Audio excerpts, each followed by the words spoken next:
A lot of people have, for example, Google Workspace, and, they're using Gemini or could be using Gemini to record their meetings, but yet they have a Fireflies or an Otter going at the same time. And so you're basically duplicating the effort. And it's interesting now when I sign on to meetings, like I feel like there's 5 things yelling at me to record it. And I didn't sign up for any of those things. It's just already in the tools like Zoom or Descript even, that it's already there. And so it wants you to record. There could be companies using 5 different note takers, right? And so that's the education around the energy that it's consuming, but also just the mess it's creating on the back end, because now you have 5 different transcripts, right? Yeah. If you think about the cognitive load itself, I think that's also something that we can take into account as we move through the AI landscape.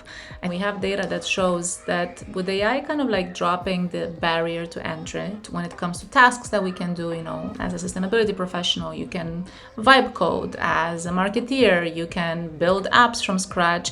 We start so many more things at the same time because we can, right? Because the entry is much lower, the threshold is much lower. And at the same time, we go for much longer. So this proverbial plate that maybe some of us have been hearing about, which is the plate is going to get less busy so you can gain time back. So far, what we see from people's behaviors, and I'm definitely very guilty of this, the plate actually gets fuller and fuller.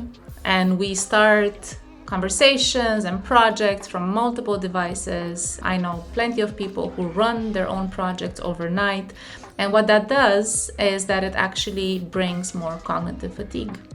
It brings more or less downtime altogether. So then when that happens, of course, the next step is that we make more mistakes.